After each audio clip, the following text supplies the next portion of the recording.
Pais queridos, estava ouvindo o Eduardo e realmente o que mais afasta as pessoas não é que as pessoas deixam de amar a Jesus, mas é a distração, é o envolvimento com as coisas da vida, a correria, né? O divertimento. É incrível como as pessoas se perdem na busca por Deus com aquilo que a distrai no dia a dia. E sempre que eu penso nessa distração que Eduardo cantou, eu lembro do que o compositor de um dos hinos da harpa cristã já há muito tempo atrás escreveu.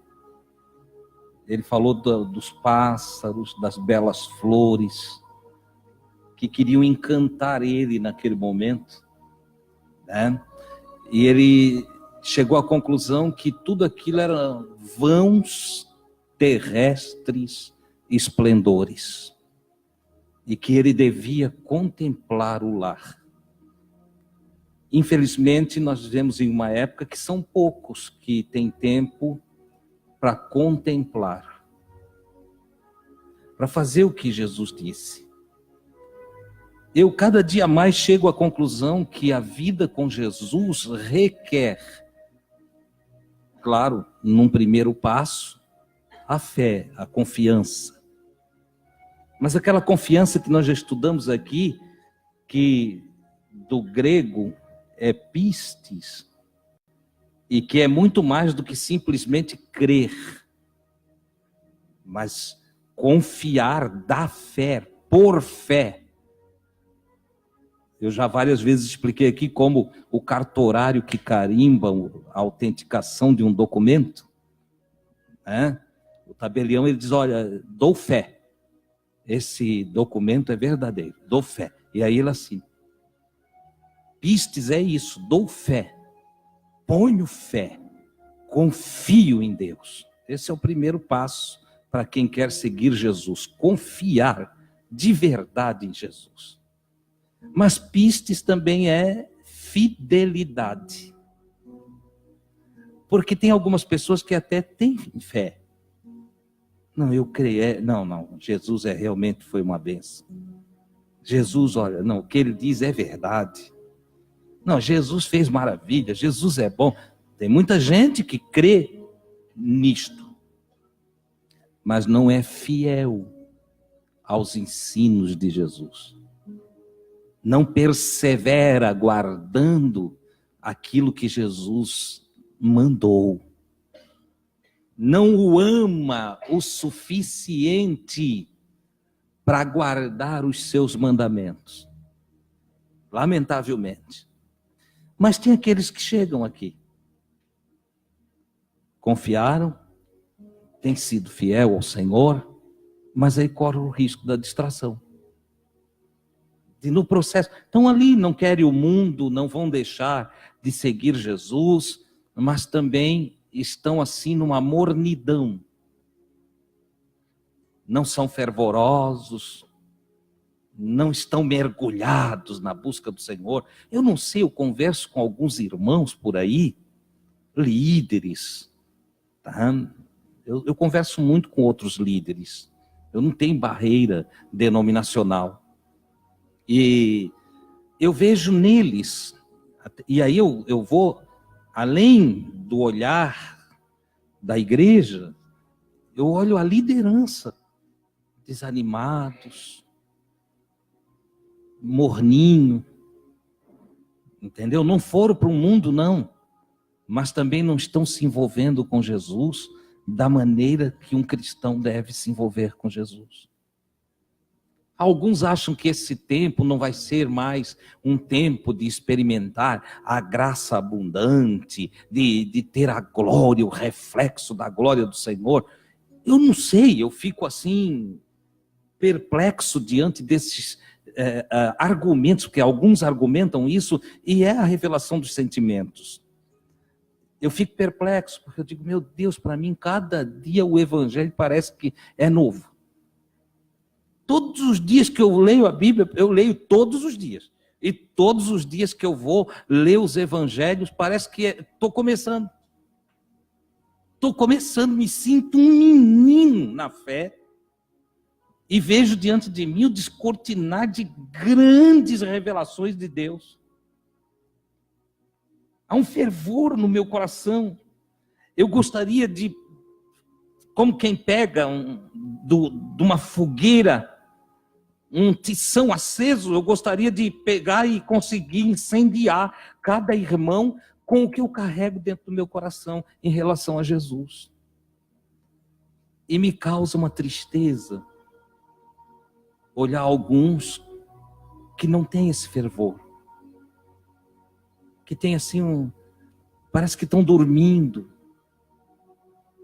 entendeu? Parece que estão assim passando por um cochilo espiritual. Para outros, parece que ficou para trás as coisas de Deus. Então toca a vida assim, como já foi falado várias vezes aqui, toca a vida no piloto automático. Então o sentido é: levanta, come, dorme, levanta, come, dorme, levanta, come, dorme. O outro trabalha, tem, né? Esse é os aposentados, vamos lá. O outro levanta, come, trabalha, dorme, levanta, come, trabalha, dorme. A Escritura diz que viver com Jesus é viver novidade de vida. Novidade de vida. Você sabe o que é isso? Todo dia tem coisa nova na relação com Deus. Todos os dias tem uma ação nova do Espírito Santo. Todos os dias tem uma revelação. Todos os dias tem uma nova porção de comunhão com o Senhor. Meu Deus, mas aí a distração. Bem cantou Eduardo nessa noite. Oi, o tema de uma mensagem aqui. A distração tem feito com que alguns não orem, não leiam, não conseguem participar das reuniões, entendeu? Não conseguem confiar em resultados positivos da parte de Deus. Tem até crente falando assim: Deus ouve mesmo, é? Será que Deus ouve mesmo? Pedro, o apóstolo de Jesus, escreveu e disse que quando chegassem os últimos dias, alguns iam questionar a promessa da vinda do Senhor. Só vão vir escarnecedores. E alguns vão dizer: desde que os pais dormem, desde que os antigos já falavam que Jesus vinha, nem nada. A distração. Que Deus nos desperte nessa noite. Que o Senhor nos ajude dia após dia a estar alertas. Como disse o mestre, vigiando em oração. Irmão, eu vou entrar aqui no passo de número 43, mas eu não posso entrar antes de dizer isso para você. Você tem orado? Você está orando? Responda aí para você mesmo. Tem gente que não ora mais. Tem gente que não conversa mais com Jesus. Você tem tido seu tempo de qualidade com Deus? Aquela hora que você tem para Deus. Um tempo de qualidade. Não é aquela hora que você vai ali orar, um chão, você larga a oração, atende aquele você vai orar, mas tocou a campainha, larga tudo, vai atender. Não, aquele tempo diz: pode vir quem que vier aí. Esse tempo aqui é para Deus. Esse é de Deus, eu estou com Deus. Eu estou com a pessoa mais importante da minha vida. Estou falando com meu Deus. Seus filhos sabem que não é para te chamar naquela hora?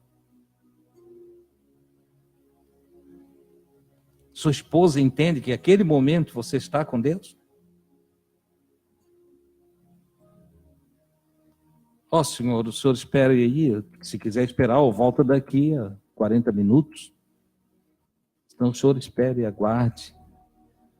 Mas agora, meu esposo, minha esposa, meu pai, minha mãe, está em uma reunião muito importante.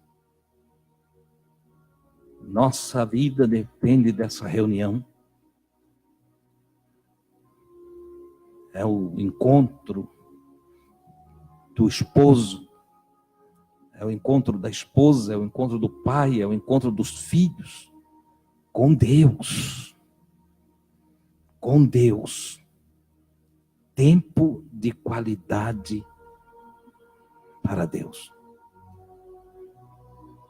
Nós falamos isso no discipulado, você deve guardar isso no seu coração. Amém, irmãos? Vai chegar dias na nossa vida, alguns de nós já passou, outros vão passar, e nós mesmos podemos ainda passar. Dias que ninguém poderá nos ajudar. Que os recursos financeiros, por maior que sejam, não poderão te ajudar. Mas se você for amigo de Deus, se você estiver em comunhão com Deus, Deus te ajudará. Louvado seja o nome do Senhor. Eu poderia passar essa noite aqui falando de homens que se dedicaram a Deus e que botaram Deus em primeiro lugar na sua vida, tiveram esse tempo de qualidade com Deus, e que no dia da adversidade, Deus se manifestou amigo deles e seu socorro presente, como diz o salmista, no dia da angústia. Devo citar Daniel, um homem que reservava tempo para Deus 3 vezes ao dia. Você sabia que os muçulmanos, durante 3 vezes ao dia, eles param tudo? Esteja onde estiver, e eles se dobram em direção a Meca e adoram a Allah, adoram a Deus. Porque Allah é a palavra árabe para Deus. 3 vezes por dia. Daniel 3 vezes ao dia se dobrava. Nós cristãos somos tão negligentes. Nós precisamos mudar esse quadro, ter mais intimidade com Deus, mais comunhão com Deus, menos distração. Alguns cristãos são como políticos, daqueles políticos ruins. Tem político bom, viu, irmão? Até pode parecer que não, mas tem. Alguns, quando a gente fala em político bom, qual? Não, tem. Tem gente que está bem. Zela por sua honra, zela por seu nome, zela enfim, por uma justiça. Mas tem tantos políticos mal que parece que o nome político virou pejorativo. E alguns cristãos são, então, pejorativamente, como esses políticos mal, que prometem, falam muito, não fazem nada. Que tem de crente que fala muito e não faz nada. Entendeu? Como se pelo muito falar a coisa se revelasse. Não. Se revelasse positiva. É verdade que, como nós vamos ver no passo de número 43, nessa noite, as palavras revelam o coração do ser, o coração do indivíduo. As palavras trazem revelação. Só que a maioria, com suas palavras, só revela a mesmice de uma vida morna. Nós precisamos melhorar todos os dias. Eu gosto da expressão do Salomão no Provérbios, porque ele diz assim: o justo, olha isso, o justo. Quem é justo?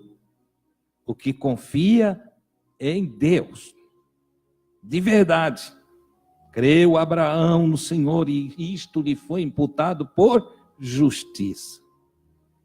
Paulo diz que a nossa justiça é a justiça que vem da fé, da confiança, de pistes. Olha só. E aí o Salomão diz: o justo é como a luz da aurora, que vai brilhando mais. Olha o justo, vai brilhando mais, e mais, e mais, até ser dia perfeito, perfeito, pleno, total. Oh, glória a Deus! Olha que coisa extraordinária. Então, se na nossa vida a progressão não é a progressão da luz do amanhecer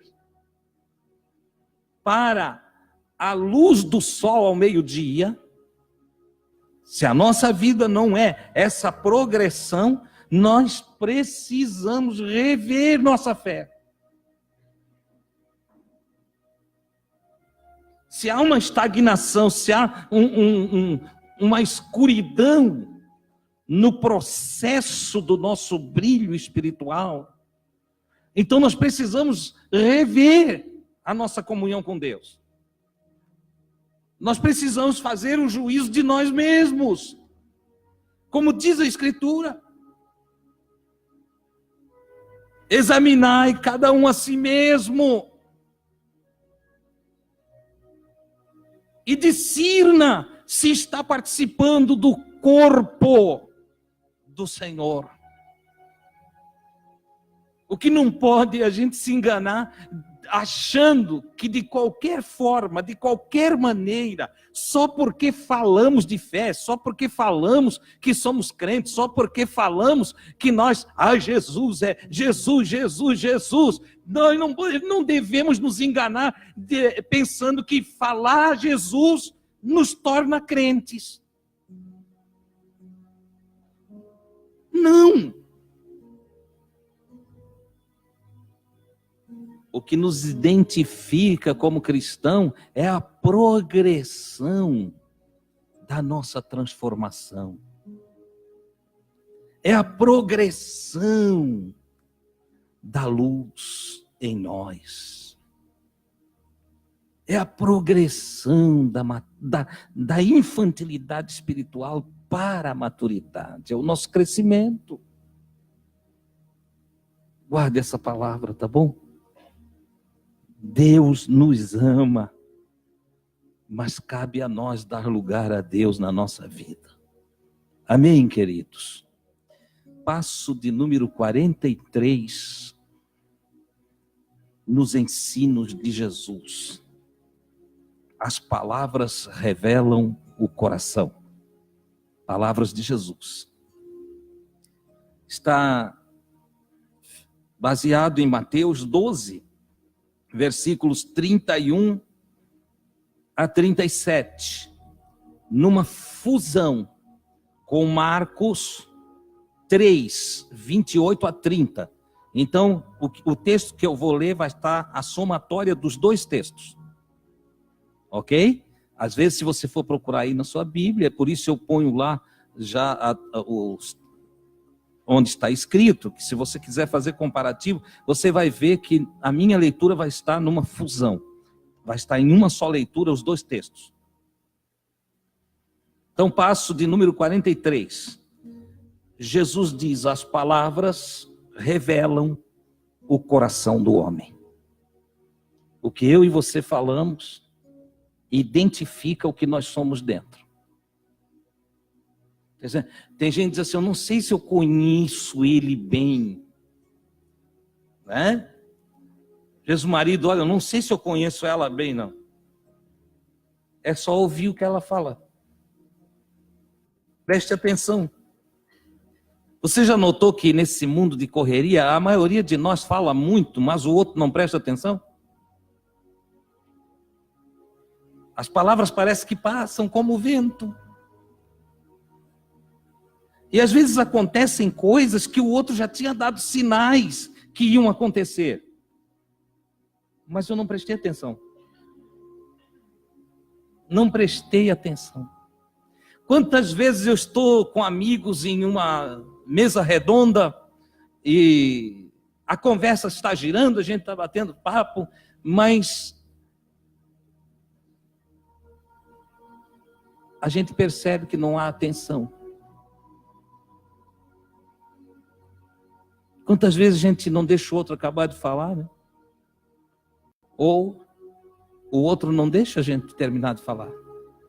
Há uma impaciência no ser humano.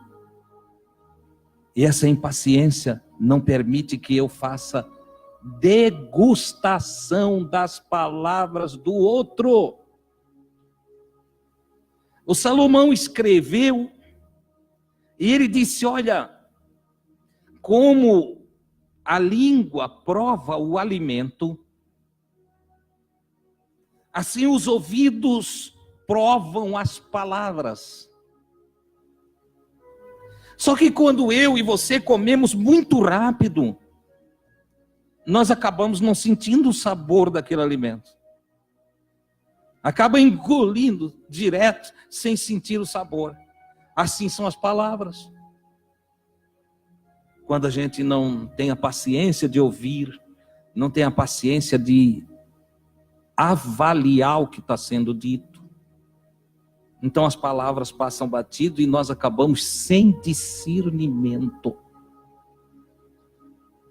Mas Jesus está revelando para os seus discípulos, e aí que vem a questão, se nós tivermos o sossego que ele já mandou ter, se nós tivermos a quietude que é própria daqueles que são seguidores verdadeiros de Jesus, se nós tivermos a paz do Cristo no nosso coração, então nós vamos ter a tranquilidade, o sossego para ouvir o que cada um está falando. E aí Jesus diz que as palavras revelam o interior do coração do indivíduo que está falando. No versículo 30, diz assim, que alguns diziam: ele está, Jesus, com um espírito impuro. Se fosse mais atrás, no tempo da minha avó, ele dizia assim: ele está com encosto. Entendeu? Atualmente, está endemoniado. Vocês já aprenderam aqui o que se trata quando se fala de espírito impuro. E por que diziam isso? Isso ocorreu quando foram lá os irmãos de Jesus, os parentes próximos de Jesus, foram prendê-lo porque achavam que ele estava numa loucura. Aí, quando seus irmãos foram, outros disseram: olha, ele está com um espírito impuro, ele está possuído. É nesse momento que Jesus diz: olha, versículo 31 aí, eu vou dizer uma coisa para vocês: todo pecado será perdoado ao homem. Roubo, adultério, estupro, coisa mais feia que a gente não suporta, mas ainda assim, isso tudo será perdoado ao homem. Tudo. Pense aí na coisa mais horrível que você já ouviu falar. Jesus disse: isso aí tem perdão. Mas as palavras de insulto, a blasfêmia, o insulto contra o Espírito Santo, não será perdoado. Quando alguém insultar o Espírito Santo, blasfemar do Espírito Santo, disser palavras arrogantes contra o Espírito Santo, entendeu? Não será perdoado. Se falar mal de Jesus, terá perdão. Se falar mal do Pai, terá perdão. Mas se falar do Espírito Santo mal, insultuosamente, tornando indigno o Santo Espírito, não respeitando a sua santidade, não compreendendo a sua condição de integrar todas as coisas na vida e na existência do próprio Espírito, ele disse, esse não terá perdão, não será perdoado nem nesta era, naquele momento em que ele estava ali, nem na vindoura.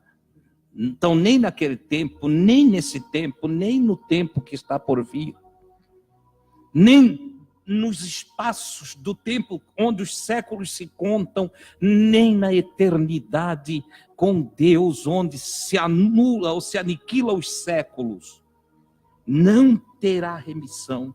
Pelo contrário, é réu de um julgamento perdurável.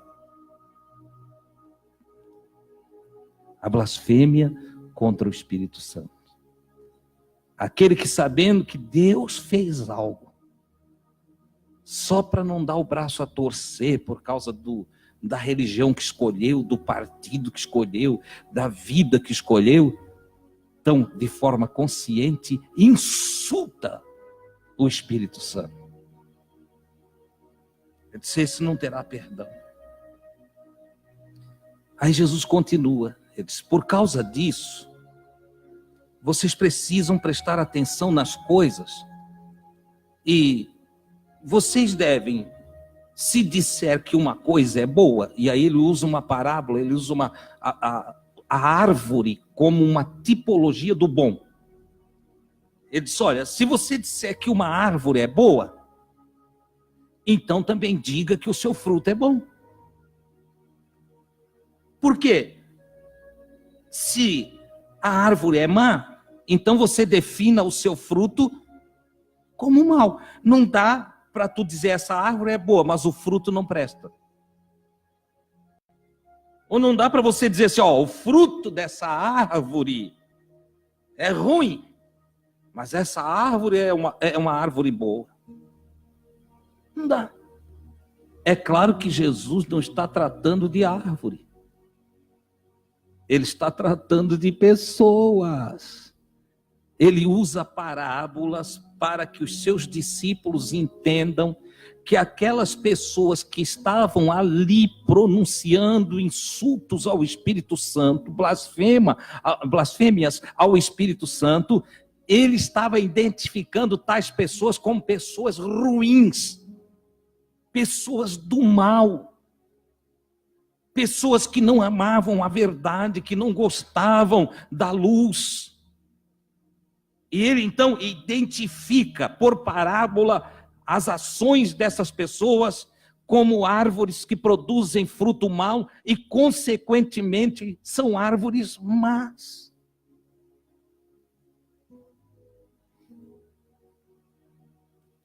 Ele conclui, pelo fruto se conhece a árvore. Dentro do contexto, pelo fruto se conhece a outra pessoa. Ainda contextualizando, pelo que cada um fala. Ele está dentro do contexto tratando de palavras. O que cada um fala é o fruto que cada um produz. Ninguém que tem um coração cheio de Deus, de paz, de gozo do Espírito Santo, ninguém que tem um coração em Jesus, fala de matar, de destruir, de injustiça, de maldade. Não. Ah, irmão, ele serve a Jesus há tempo, mas ele está a fim de matar o fulano, ele falou que mata. ele é mau. Ele é mau. O contexto está me situando dentro de uma condição em que, à medida que eu converso com as pessoas, Jesus está conversando com os seus discípulos e ele está ouvindo o que estão falando em volta. E aí ele gera essas parábolas. E ele então diz, olha, as palavras estão revelando o que está dentro de vocês. E ele vai mais longe. Vocês são uma geração de víboras. Isso ele está falando para aqueles que estão em volta deles. Vocês são cobras. Como vocês podem falar coisas boas se são maus? Você está vendo que a árvore que ele está falando é pessoa? Ele diz que as serpentes humanas, as víboras humanas, falam maldades, falam mentiras, falam coisas vergonhosas, conversam de iniquidades, tratam da vida dos outros, julgam, difamam, arruinam o nome das pessoas, serpenteiam, por isso ele chama de víboras, porque serpenteiam, destilando palavras venenosas a respeito de quem é bom.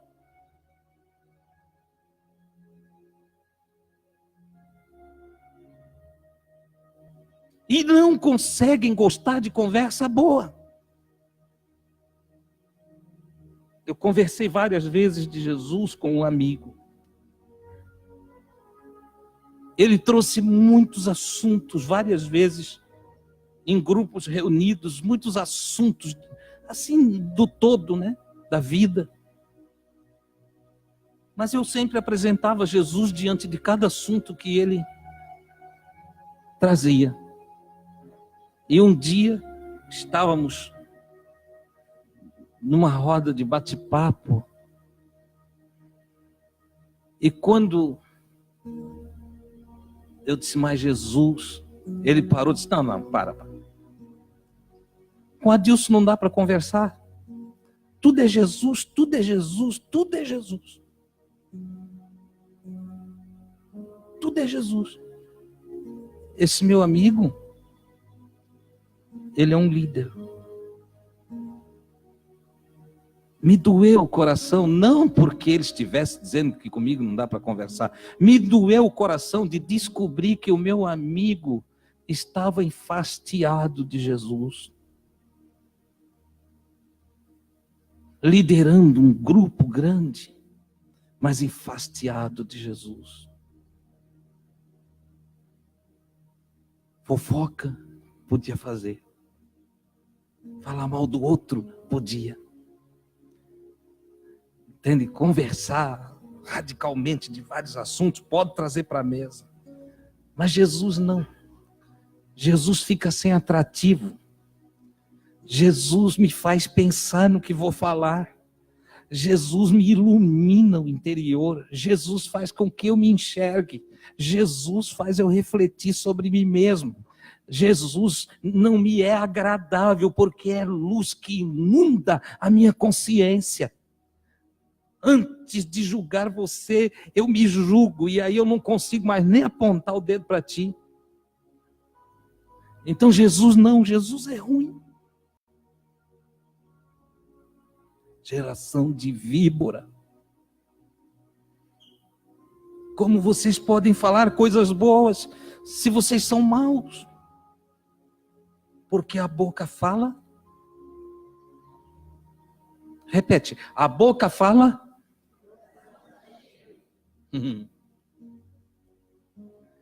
Só sai aqui o que está transbordando aqui. Coração aqui. Procede as saídas da vida aqui. A minha vida é o resultado daquilo que carrego no meu coração, mente.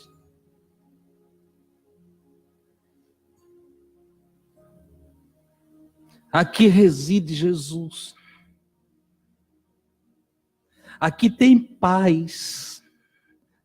Aqui tem proteção do céu.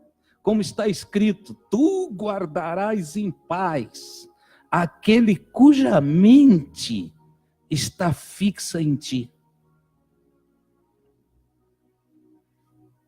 Se a mente está no outro, se a mente está nas coisas, se a mente está na política, se a mente está nos negócios, se a mente está para todo lado e não se fixou em Cristo, não tem paz. Mas se a mente está fixa no Senhor, em Deus nosso Salvador, então tudo vai se harmonizar. Você vai fazer negócio, mas com mente fixa em Deus. Você vai dar o seu voto, sim. Vai até participar da política. Você é um cidadão brasileiro com todo direito, mas com a mente fixa em Deus. Você vai se divertir, claro que vai, mas sua mente fixa em Deus. Este o Senhor guardará em paz. E a sua boca falará o que você é aqui. As palavras são o resultado do transbordamento dos pensamentos.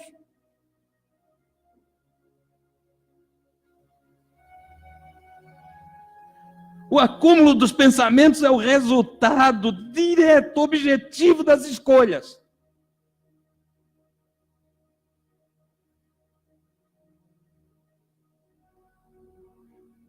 Medito, penso daquilo que escolhi gostar, daquilo que escolhi para mim. Isso me envolve. Aqui que é uma geladeira nova. Ela está 1 mês só falando em geladeira.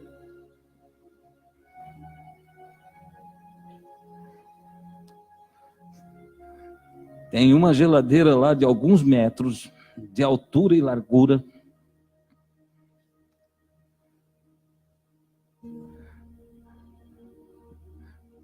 Ó, ela está dizendo que eu vou apanhar. Não é mal querer uma geladeira. Eu só estou mostrando que à medida que quero, que desejo, eu falo.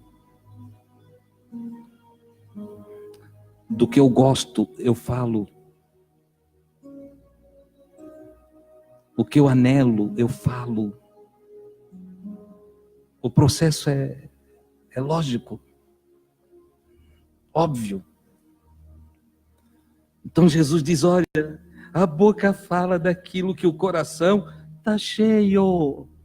E aí trazendo para a doutrina de como eu devo, de como você deve, de como nós devemos ser pessoas do bem, pessoas bondosas, pessoas cujo coração é limpo, é puro. Ele diz, o homem bom.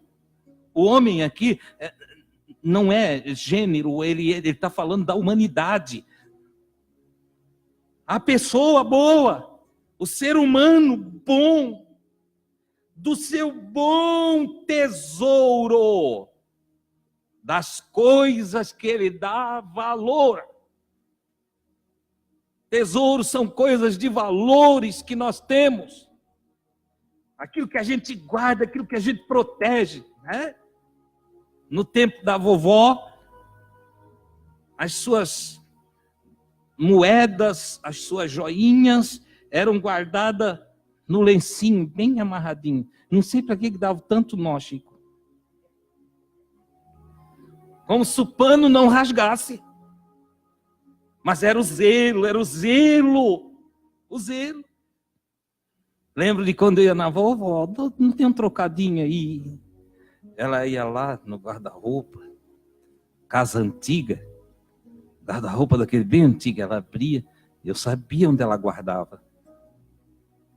E aí eu vi, ela trazia para cima da cama 7 nó. Entendeu? Dali tirava um dinheiro. Era o tesourinho dela, era o tesouro.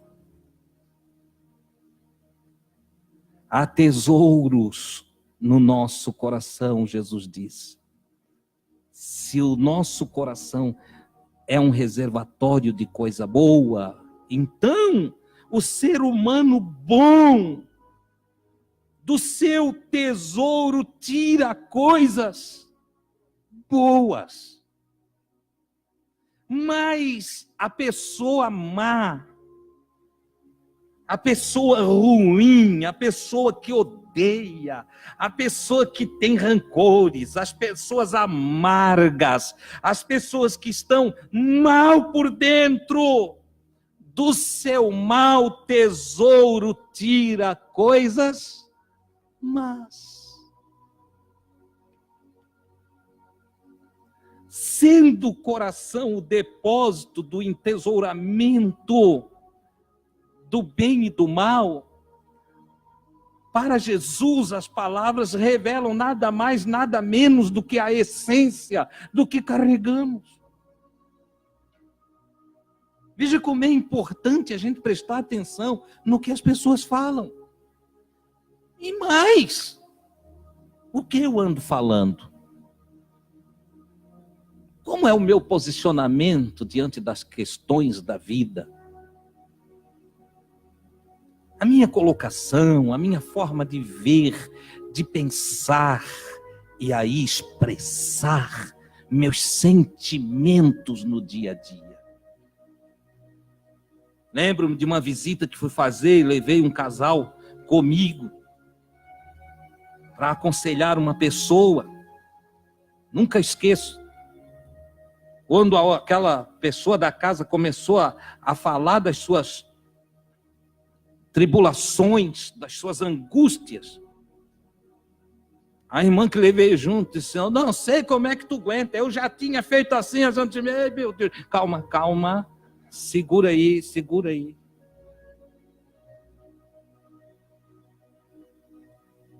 Estava uma manifestação de ruindade. Cuida com quem está te aconselhando. Ah, mas é minha amiga, é meu amigo. Eu vou te contar uma coisa, aprendi com um sábio. A pior pessoa para nos dar um conselho são os nossos amigos. Você sabia disso? Os nossos amigos compram o nosso lado. Os nossos amigos, eles já ficam do nosso lado. Chega assim, olha, Gui, a irmã Madalena, ela me chamou de feio. A Gui me ama tanto que ela já diz assim: feia é ela. Eu só casei contigo porque tu era bonito. Entendeu? O amigo também é assim, ele compra o lado da gente. O amigo sente as dores da gente. Então ele não é imparcial no conselho. Aprendi com aquele sábio. O amigo é o pior conselheiro. Porque ele fica do nosso lado. E aí não é justo o conselho. Cuide com as palavras. Cuide com os sentimentos. Cuide com os pensamentos. Por quê? Você pode estar revelando ou pode estar tendo revelação. Todos os dias, nos nossos diálogos, ou nós revelamos o que somos, ou nós estamos tendo revelação do que o outro é. Em cada diálogo, eu estou revelando o que sou e estou tendo revelação. Se eu prestar atenção, eu preciso prestar atenção. Jesus disse: eu lhes digo que de toda palavra inútil que os homens disserem, darão contas no dia do julgamento. Observe isso. Para Jesus as palavras têm um peso, têm um valor tão grande. É algo tão importante que ele disse que a gente tem que cuidar para não produzir palavras inúteis. Na sua tradução vai estar palavras frívolas, sem importância, sem valor. O que Jesus quer chamar a nossa atenção? Valorize os seus pensamentos e valorize o que você vai falar. Mas para valorizar o que fala, é preciso valorizar o que pensa. E para valorizar o que pensa, é preciso ter cuidado do que gosta, do que quer, do que busca. Porque o que buscamos, gostamos, queremos, anelamos, pensamos. E o que pensamos, falamos. Então ele diz só: eu lhes digo que de toda palavra inútil que o homem disser, sair da sua boca, ele dará conta no julgamento. Haverá um juízo, haverá um julgamento. Um dia todos estaremos diante do Senhor. Todo ser humano prestará conta da sua palavra. Pois por suas palavras, olha isso aqui, por suas palavras, você será justificado. E por suas palavras você será condenado. Espera aí. Eu não sei por que eu sofro tanto. Começa a escutar um pouco o que tu fala. Irmão, mas não é só lá no julgamento? Não, filho, de quem que disse que o julgamento já não começou? Você não é morada de Deus? Está escrito que o julgamento começa pela casa de Deus. E a casa de Deus não é essa casa. A casa de Deus sou eu e você.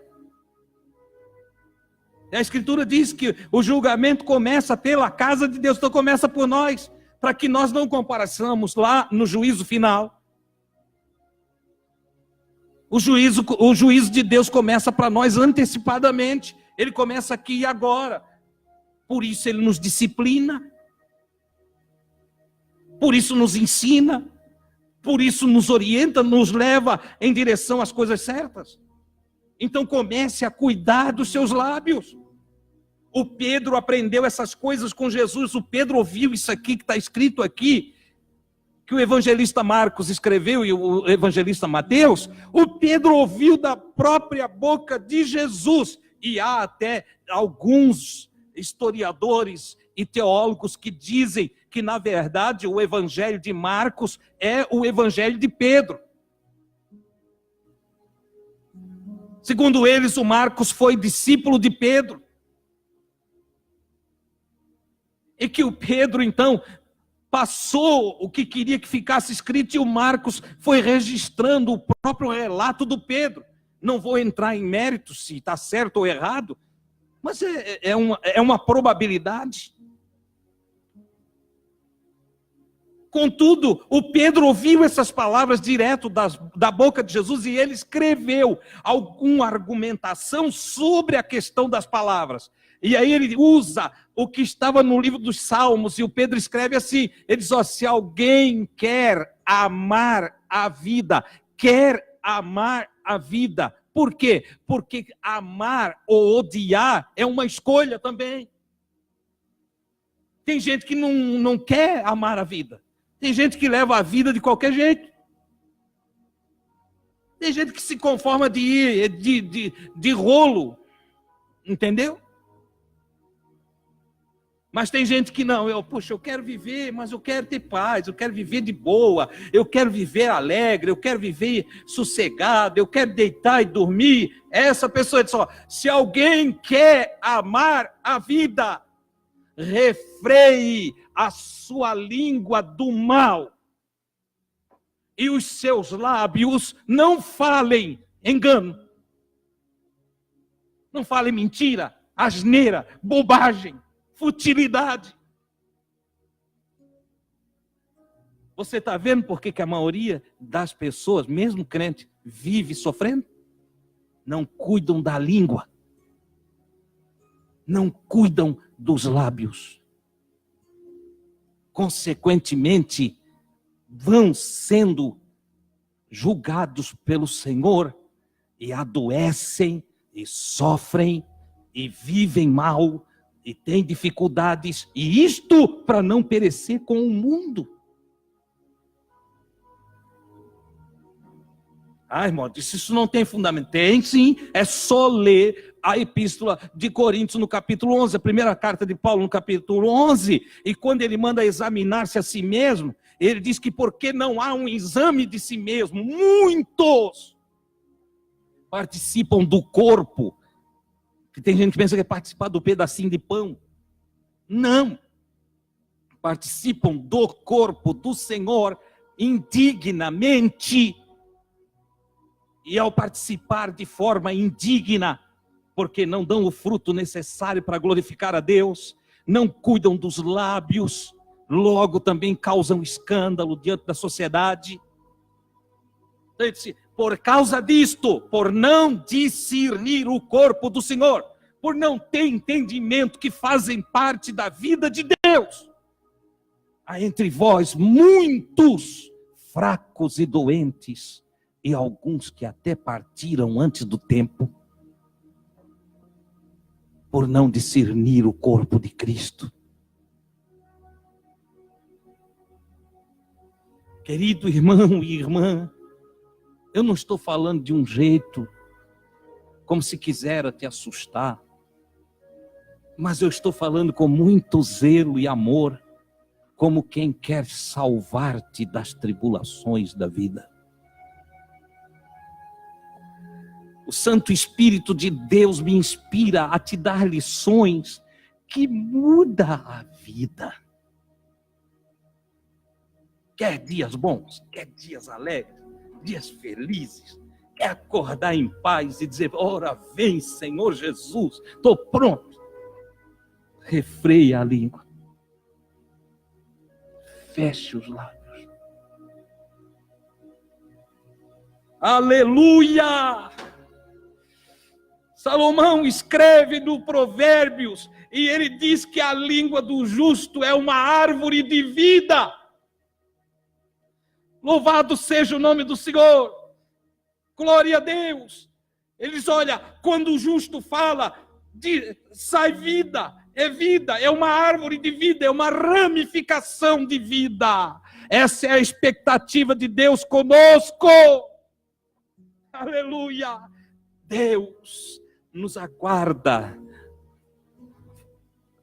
que venhamos frutificar, tendo uma linguagem sã. Paulo escreve ainda a respeito das palavras, e ele diz que a vossa palavra seja temperada com sal. Sal que tempere a palavra. Cuide da forma de falar, cuide da forma de que você expresse as coisas. Tenha cuidado. Tenha a palavra temperada. Oh, louvado seja o nome do Senhor. Por quê? Porque pelas tuas palavras serás justificado. E pelas tuas palavras serás condenado. Você está vendo a dualidade do Evangelho colocado por Jesus? E tudo, ele usa várias formas de nos levar ao entendimento dos dois caminhos.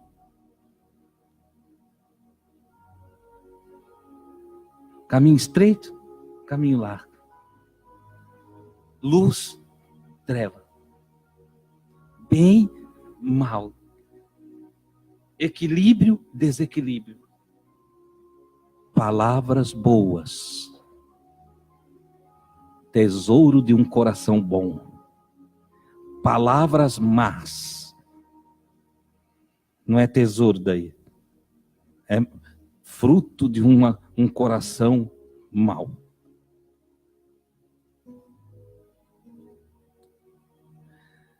Neste ponto, Jesus é indagado por legalistas e religiosos. E eles dizem para ele, dá um sinal aí, porque vocês já viram que quando o crente não busca, ele quer sinal? Crente que está em comunhão com Deus não precisa de sinal nenhum. Já notou? Eu vou morrer servindo Jesus mesmo que eu não vejo nunca mais ninguém ser curado. Se eu ficar doente, for para o hospital e Jesus nunca me curar, eu ainda vou servir Ele. Eu sirvo a Jesus, eu já amo Jesus. Eu não preciso de um sinal. Mas o morno, o que não segue direito, o problemático, ele está sempre querendo um sinal. Ai, se Jesus falasse com voz de trombeta no meu ouvido, né? Eu ia tremer, levar um susto, mas aí eu ia crer. Ai, eu queria ver um paralítico andar. Aí eu ia crer. Não. Jesus diz que o pedido de sinais é o resultado de uma geração má e de uma geração adúltera.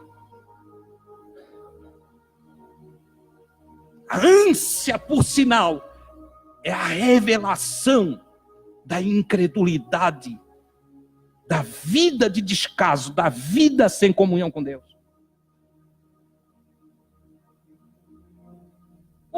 Mas lá tem uma multidão porque está tendo sinal. Foi sempre assim. Só que a multidão nunca esteve do lado de Jesus.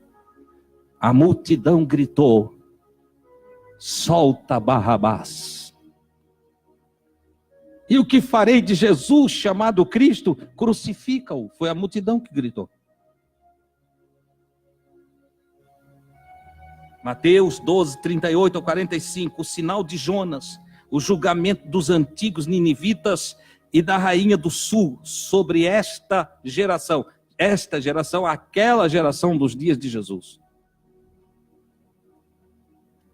Escribas e fariseus tomaram a palavra, disseram, mestre, nós queremos ver um sinal feito por você. Jesus já tinha feito a porção de sinal. Eles não acreditavam mais no testemunho das pessoas que foram abençoadas, que foram curadas, que foram no testemunho de seus vizinhos. Não, eles não acreditavam, eles queriam ver sinal. Eles queriam o showzinho da fé. Eles queriam um teatrinho religioso, Jesus matando curiosidade. Só que Jesus não veio para matar curiosidade de ninguém. Não. Então Jesus disse, uma geração má e adúltera busca um sinal, mas nenhum sinal lhe será dado. Irmão, não é mais tempo de Jesus dar sinal. Não, é tempo de nós crer no que está escrito. Ah, mas Jesus não cura, irmãos? Não é isso que eu estou dizendo. Se você precisa de uma cura, Jesus cura sim. Agora, você querer sinal para crer? Você tem a história de 2000 anos do cristianismo e você precisa de sinal. Vá ser incrédulo lá para o meio do oceano. Entendeu? Jesus disse, só não tem sinal para essa geração. Por quê? Porque essa geração é má. É uma geração adúltera. Adúltero aqui, irmão, não está falando simplesmente de traição conjugal. Adúltera, porque é uma geração que falsifica as coisas. Adulterar é falsificar. Essa geração falsifica a palavra. Essa geração falsifica o culto. Essa geração falsifica os relacionamentos. E é fácil de ver isso, viu, irmão? Ó, fulano está chegando aí. Sem vergonha, está vindo para cá. O bicho nojento, tanto lugar para ir, veio para aqui. Entende? Aí quando a pessoa bota o pé na porta, ô querido, entra.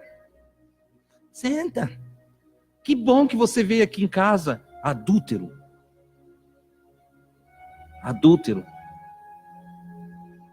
Falsificando. O coitado vai lá porque pensa que é bem recebido. Entendeu? A irmãzinha faz com toda a alegria aquela coisa lá, porque pensa que está sendo bem recebida, mas há um adulterar da relação. Finge o que não é. Nós somos de Deus, nós precisamos mudar nosso comportamento. Nós precisamos tomar uma atitude, nós precisamos sair da inércia, nós precisamos nos libertar das coisas que não são verdade, pois nós seguimos a verdade, nós somos da verdade, Jesus é a verdade, irmão. A coisa é séria. Aí Jesus vai falar, olha, o único sinal que vocês terão é o sinal do profeta Jonas. Que é o sinal do profeta Jonas? Como Jonas passou 3 dias e 3 noites lá no ventre do grande peixe, também o Filho do Homem vai estar, o sinal que vocês vão ver agora é que eu vou ficar 3 dias lá no seio da terra, depois eu vou sair de lá, vou ressuscitar. E vocês se cuidem, porque quando vier o julgamento de todos os homens, os ninivitas, eles vão se erguer no juízo e dizer, Senhor, quando Jonas foi lá, nós acreditamos no que o Jonas falou, o Jonas não fez milagre nenhum, o Jonas só chegou lá e disse que Deus ia destruir Nínive, e nós ficamos temerosos, jejuamos e oramos, até os nossos nenenzinhos, os que mamavam, não comeram naquele dia. Nós buscamos ao Senhor de todo o coração, e nós recebemos o Senhor. E esse povo viu tu fazer milagre, esse povo sabe tudo a respeito de ti, esse povo sabe que ninguém pode fazer as obras que tu faz se Deus não for com ele. Esse povo não merece salvação, Senhor. E a rainha do sul, também conhecida como rainha de Sabá, se levantará, disse Jesus, e condenará os ninivitas, e a rainha do sul estarão no lado do júri, farão parte dos salvos. E condenará esta geração, porque veio dos confins da terra para ouvir Salomão. Veio da Etiópia, atravessou todo o continente, foi lá, chegou lá em Israel, lá em Jerusalém, para ouvir Salomão. Porque ouviu falar que Salomão tinha uma sabedoria que veio de Deus, era diferente de todas as outras sabedorias. Se ela se esforçou, uma nobre, sem avião, sem automóvel, levada por carruagem com tração animal, foi a Jerusalém, disse, preciso ver de perto, preciso ouvir este homem. E aí Jesus disse, está aqui diante de vocês quem é maior do que Salomão.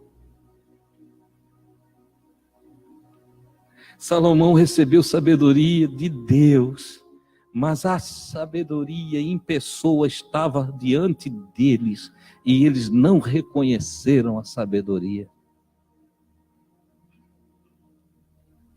Paulo diz, Jesus é sabedoria de Deus e ciência de Deus.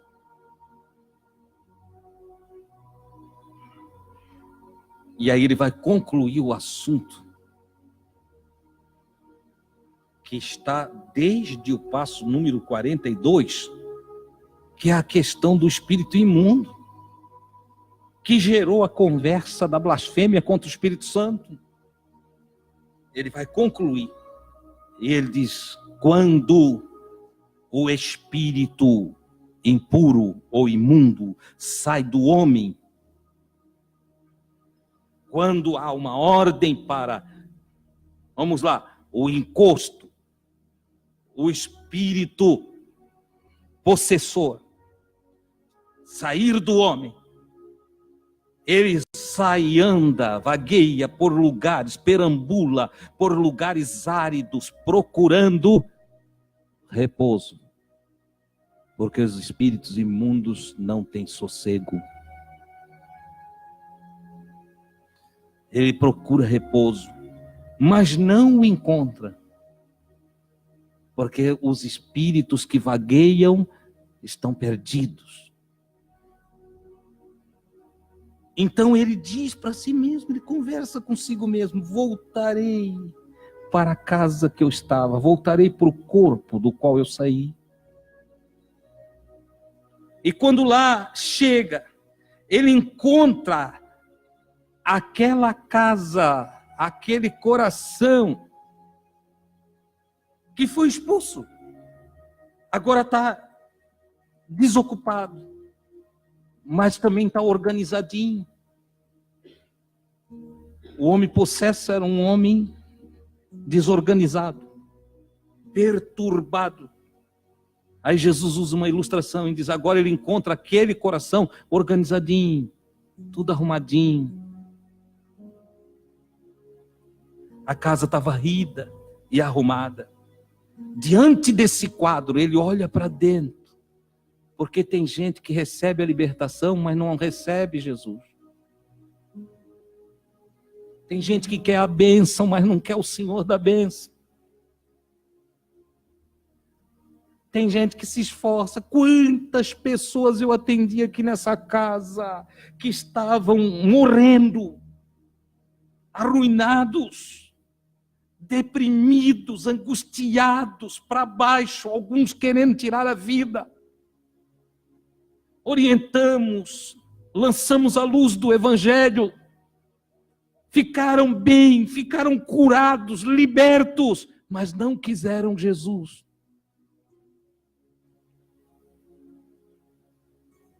Não quiseram Jesus. Que erro! A bênção sem o Senhor da bênção não é suficiente. A libertação sem a presença do libertador não é suficiente.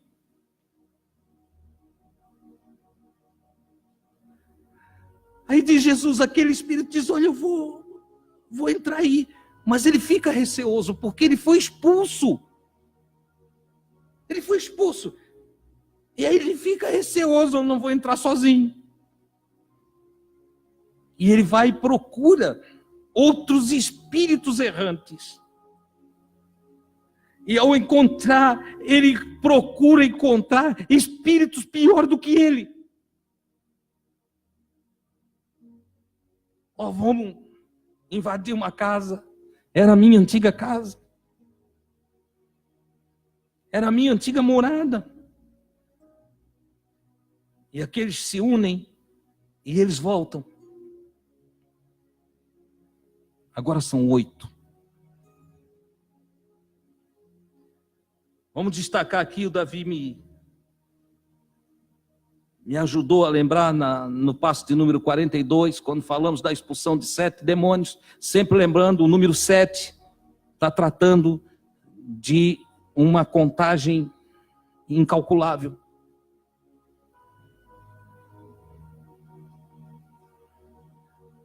Multiplicidade de personalidade, multiplicidade de ações, multiplicidade de atividades, multiplicidade de tudo. A ideia de vai buscar mais 7, pior do que ele está falando, vai buscar uma carga, pode vir uma legião.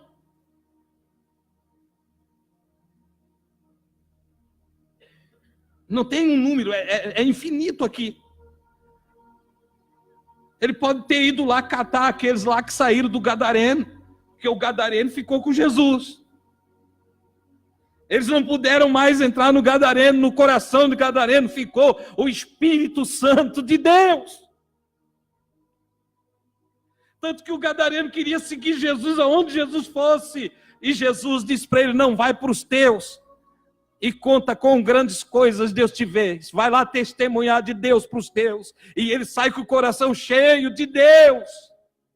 Oh, aleluia! Então aquela legião não pode voltar para o Gadareno.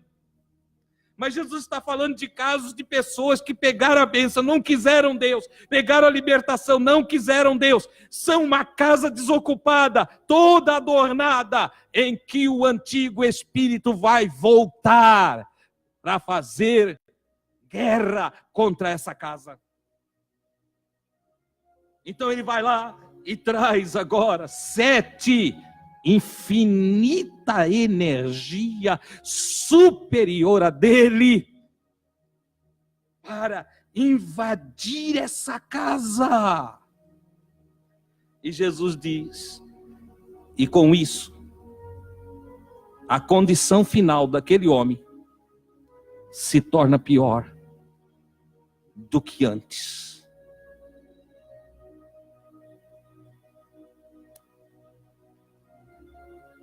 Eis o que vai acontecer com esta geração. Ele falou isso para aquela geração. E eu agora estou pensando na nossa geração. Essa geração de crentes mornos, de pastores mentirosos, gananciosos, de idólatras, de pessoas que saem para show e não para adorar a Deus. De gente que deixa Deus em segundo plano, de casas vazias, de mornos, de povo frio.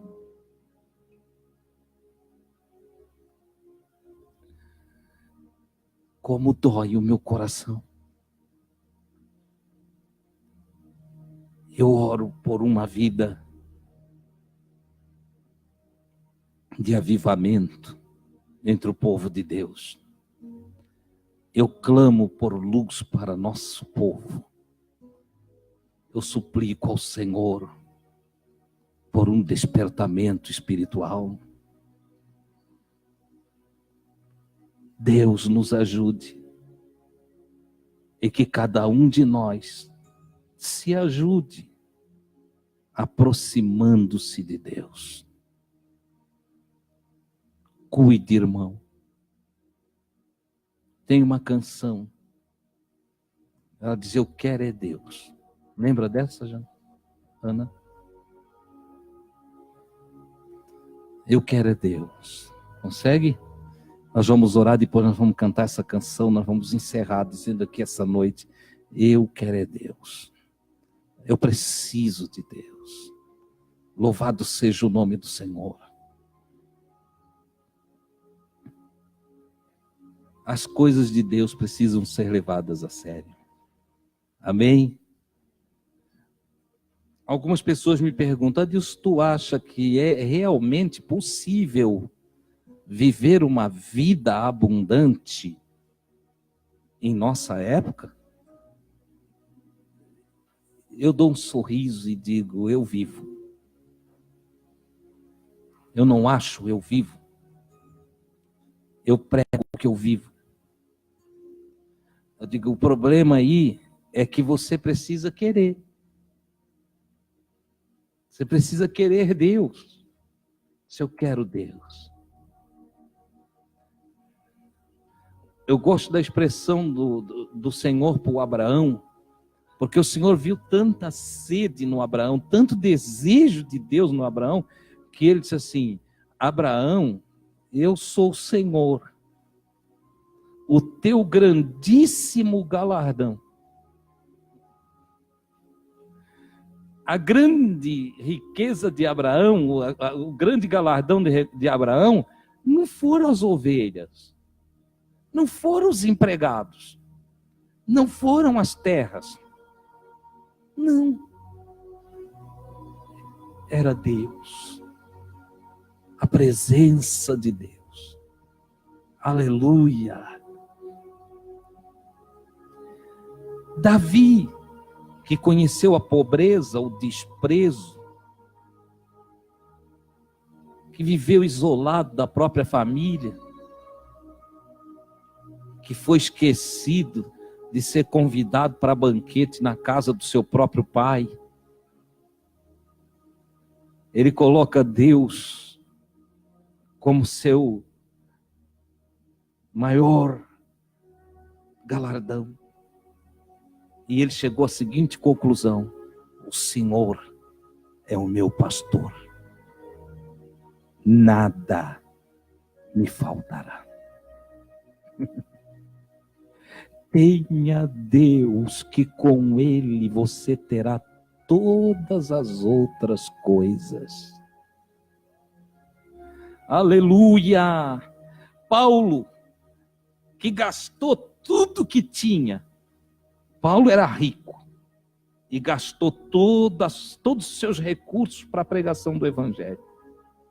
Investiu tudo em suas viagens e também bancava alguns de seus discípulos, auxiliares, cooperadores da obra.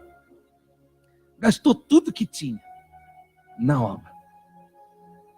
Aí, mais tarde, ele tem necessidade. Mas ele chega à seguinte conclusão: todas as coisas contribuem juntamente. Eu gosto de ler diferente aqui. Eu gosto de fazer uma parafrase aqui. Todas as coisas se juntam para o bem daqueles que amam a Deus. Aleluia! Eu gosto ainda da expressão paulina que diz: olha, tudo é dele, para ele, por meio dele, tudo é por ele e para ele. Falando de Cristo. E aí eu fico pensando que tudo que Deus fez foi para Cristo. E Cristo mora em mim. Logo eu entendo o que o Paulo disse: todas as coisas vão convergir a Cristo. Se Cristo está em mim e eu estou em Cristo, tudo vai convergir para mim. Olha que coisa extraordinária. Então, não é uma questão de eu buscar a matéria, é uma questão de eu buscar aquele para quem são todas as coisas. E se eu tiver aquele para quem são todas as coisas, eu terei com ele todas as outras coisas. Olha que coisa extraordinária, que coisa maravilhosa. Busque a Deus de todo o seu coração. Vamos orar ao Senhor? Nessa oração, nós vamos orar pela Sandra Pires. Ela pede oração por ela, pelo Guilherme e pela Larissa. É um pedido que veio através do Facebook. Vamos orar pelo Márcio Carvalho. Ele pede oração por seus filhos, Rodrigo, Marcelo e Fernando. Vamos orar também pelo Ronaldo Mianes. Hoje está oração por... Não, o Ronaldo está pedindo oração por Ricardo, que está na CTI. O Ronaldo está nos assistindo também. Oração pelo bebê Bento. Ele tem 4 meses, nasceu sem.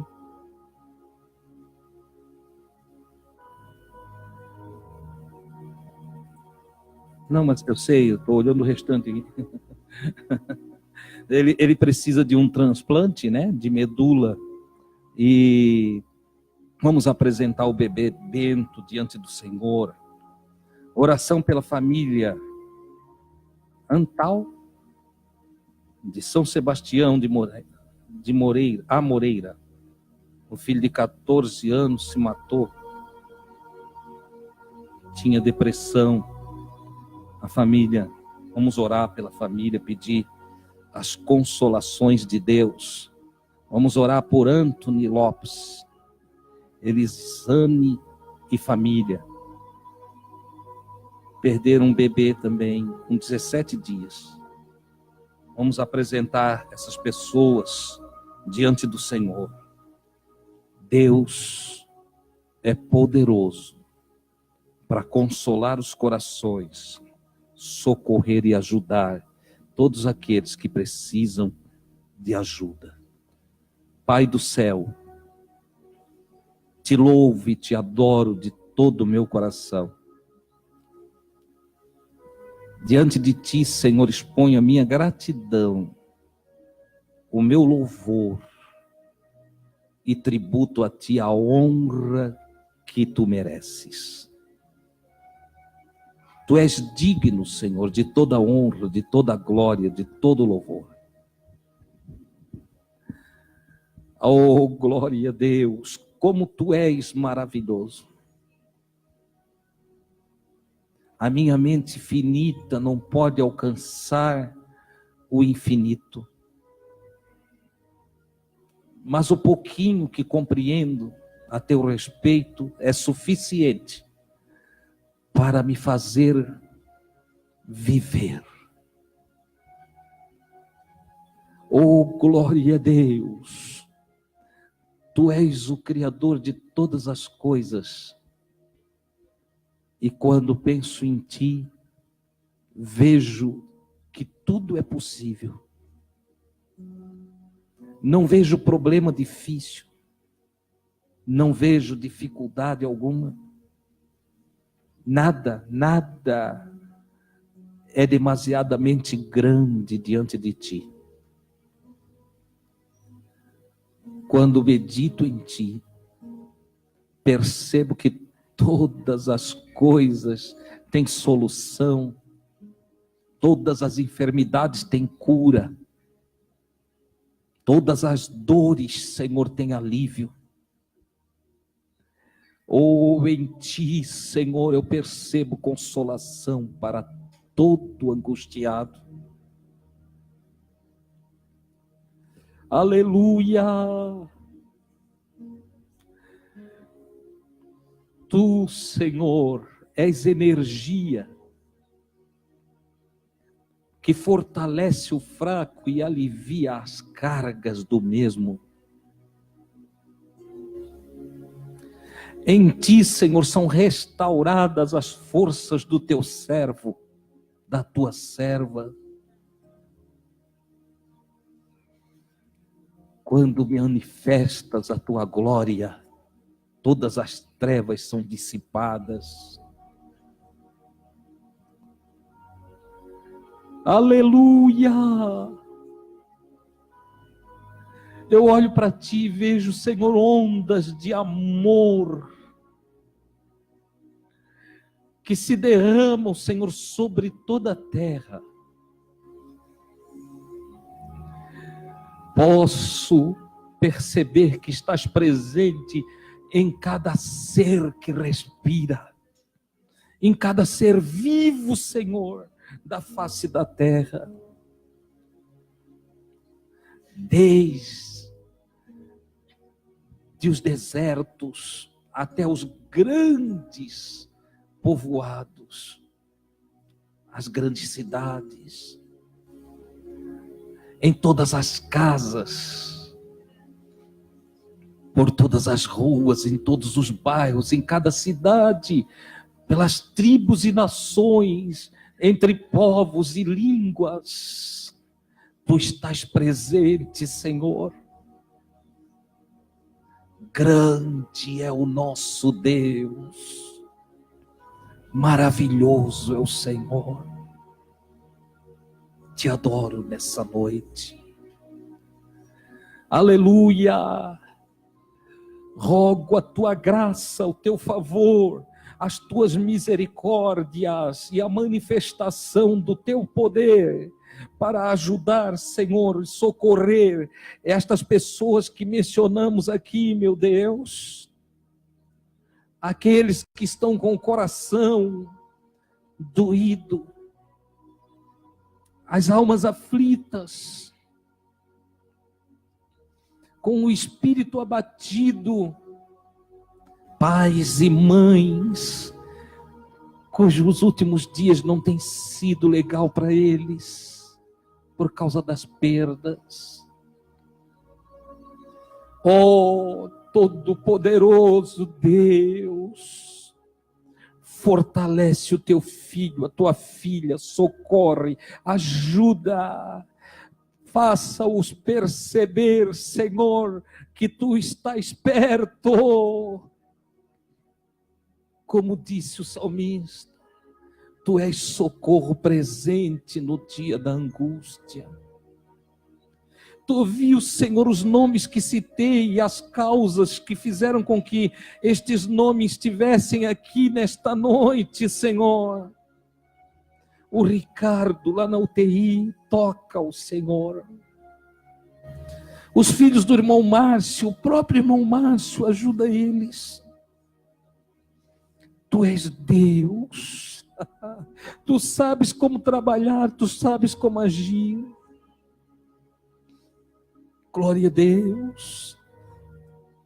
O Guilherme, a Larissa, oh, ao grito de socorro, Senhor, ajuda teus filhos.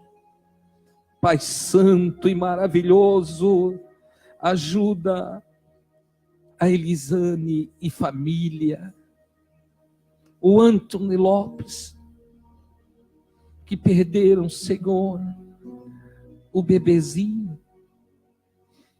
Consola teus filhos. A família Antal, Senhor, de São Sebastião da Moreira, que perdeu filho com depressão. Consola-os, ajuda-os. As palavras fogem, Senhor. Os amigos, por mais que queiram ajudar, não terão palavras. Mas o teu Santo Espírito tem remédio para a alma aflita, para o coração doído. Tu és Deus, tu és Deus. O bebezinho Bento precisa, Senhor, de ajuda, precisa de cura, ou de um doador, para que haja uma intervenção. Trabalha em prol do bebê e de sua família.